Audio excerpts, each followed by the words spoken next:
Hi guys, so this video is for my millennials, Gen X and above, really, who have wanted to get onto YouTube and keep hearing all these inspirational people talk like myself, but are really like, I don't know what to do. And I'm sure that you're hearing quite a lot of us say, there's so much you can do, there's so much you can do. Now I'm going to give you some of these things that you can do. I really do want you to succeed, okay? So I was going through some of the comments of my video where most of you have probably come from, so thank you so much if you have subscribed. Welcome along, and I hope to inspire you to ultimately make your own YouTube channel and just start the journey and be in with something now, where now is the time. So let's get on to the video, shall we? As I said, I was doing a little bit of research into the comments, and I'm going to give you, from my perspective, some ideas that you can do right now, today. And when I mean today, I mean today. So the first thing that I would say to you that you can do is scary stories. Right? And this covers anything. So we are coming up to Halloween. There is not many days left. But this does mean that you can have something to talk about for your first couple of videos. Has anything weird ever happened to you? And I mean, you know, paranormal, UFO, anything weird that you cannot explain. Make a story. Maybe sit in your room or even in the car, put on a dim light and just be raw and authentic with what happened with your story. Heck, you could even put one up each day until Halloween. So there's your first idea that you could do today. Another idea that you could do today is, if you're a business owner, then you really should get yourself on YouTube. So especially if you're somebody who makes things as well, right? So if you've built your business up and you are either in your work shed or you have a little studio or you rent out somewhere and you make things and you sell this, if you're in e-commerce, get on YouTube, start talking about what that journey was like for you. How long did it take? How much did you invest? What is it like paying taxes for this certain thing? You know, talk about anything that you think other people in your niche of work could benefit from. So if you're a business owner, seriously, think about getting yourself on YouTube. And this covers all aspects of business as well, right? So no matter what you do, even if you work for yourself on a farm, hey, why not film the animals? Why not film how you have to do things, you know? Because we don't know this. We as the public that don't interact with that, we don't know. So there's another option. Another option for you is, it may not be today that you can start, but it's something that you can think about doing today. And that is Thanksgiving and Christmas. Specifically with cooking or baking or recipes or anything that you feel that you and your family, or even yourself, you know, if you don't have a family like me, what are there some things that you do for Christmas? Like, you know, if you're on your own for Christmas like me, how do you spend your day on your own? There are so many things that you can talk about in regards to Thanksgiving and Christmas. Also, if you, let's say, for example, that you cook a mean meatloaf, or you know how to make sure that the turkey is exquisitely moist due to, I don't know, great granny's recipe that, you know, got handed down in the family for years and years and years. Why not make it? Why not show you making it, tell everybody the ingredients, show them the recipe, have them make it themselves, and ask them to make it and come back and comment on the video if you did. Okay, so there's another thing that you can do. If you're cooking, if you're baking, again, Thanksgiving and Christmas is coming up. If you have something that you think others would enjoy, get it out there.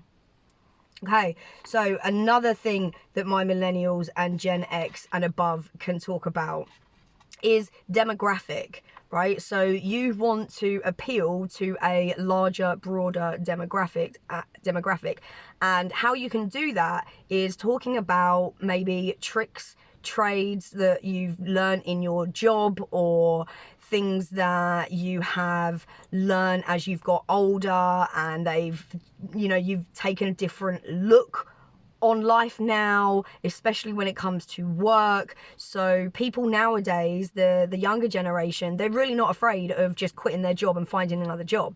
Whereas the, millennials like myself and definitely Gen Xers were incredibly worried of doing such. If they were to lose their job or quit their job, fear would set in and they would have to find another job. Millennials, we went through this as well, just not as much. I did have a little bit more of a carefree approach to it, but the Gen Zs that are coming out now, like, wow, they really are just like, I don't care, I'll do something else. And that sort of mentality is insane, right? So if you can talk about the mentality of the Gen Zs now and your mentality of working and how different it is, that's something you can talk about. People will relate to that. People will comment on your video. Another thing that you can talk about here is if you live in a small apartment. So I know that around here in the UK, it's very, very hard to get yourself like a decent house. And I'm pretty sure it's the same where you are in America and Canada and all these Western countries, right? So if you're paying like $2,000 for a tiny ass little apartment and you don't have the space, what have you done? How have you made the space? What have you bought to help you with that space?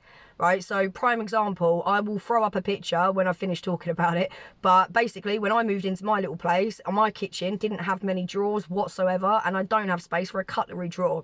So what I did was buy this bamboo cutlery thing where you could put your cutlery in, and I drilled it to the back of my cupboard door. Yep. And I measured it all out, made sure that when I shut the cupboard door that it wouldn't, harm anything or anything. Actually, I'll throw up a little video right here. So I'll have this video playing beside me, and this is what I did. So there you go. There's another thing. If you live in a small apartment or you just are a space saver and you know how to stack things on top of each other like Tetris properly, let people know. Tell people. Another thing you could do is if you have a mental health issue, there are so many people that are being diagnosed late in life with so many disorders, and you could be a helper to these people to let them know of these signs that you can start seeing and the traits that you can start seeing, right? So for example, my ex-partner, he was diagnosed late in life, 30 odd years old, with high functioning autism. Asperger's it was back then, but I think we call it autism now, just the spectrum. I was with him within this whole journey, right? So I met him as he wasn't diagnosed, went through all of the stuff that he did, and then we sort of figured out there's something not right here, so we need to go to the doctors. Anyway, lo and behold, he got diagnosed. So are you someone that's been late diagnosed? How did you know these signs? How can you tell other people? What are the traits?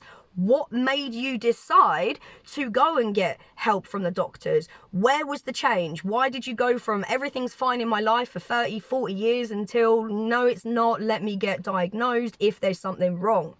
Let us know your story. You will be absolutely amazed at the amount of support that you will get. There's another idea. If you live on a farm, I hear this as well. People that say, I live on a farm, I can't do anything. Yes, you can. Yes, you absolutely can. What you do, I have no idea, right? I have no idea how you feed your animals, how you order things for the animals, how you clean the animals, like even just showing the animals, right? I have no idea, and many other people don't have any idea. Your animals can be your content. People absolutely adore farmyard animals.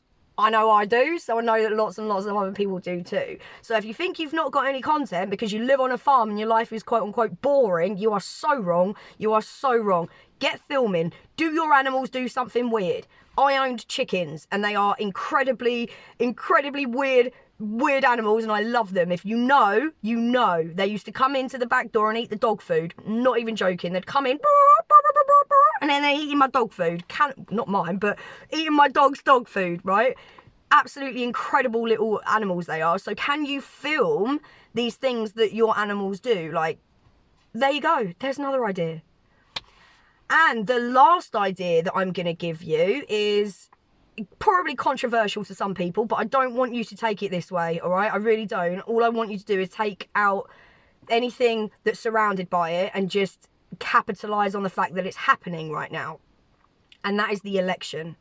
So if you are close to a rally, whether it's on the Trump side or the Kamala side, go out and film it. Go and show the people what actually happens, the raw, real, live footage. Because I'm in the UK, I have never, ever experienced an election, you know, like that.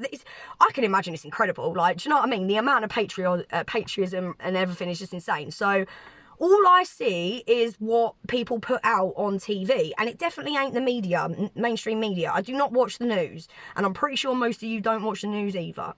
But I would love to see it through your lens. You know, do you live close by to where there's like a convoy going to like one of the rallies or something? Get out and film it. People, honestly, now is the time to just do it. You don't need to be political. Go and do both. Go and interview people. Like, do both. It doesn't have to be one-sided, but it's just getting out there and showing people real life, real authentic behaviour and the real you. There's some ideas. If you liked this video, please like the video and let me know if you'd like some more ideas. And of course, if you decide to make a YouTube channel and just go with one of these, like, let me know, please, I'd love to know. And my last thing is thank you. Thank you.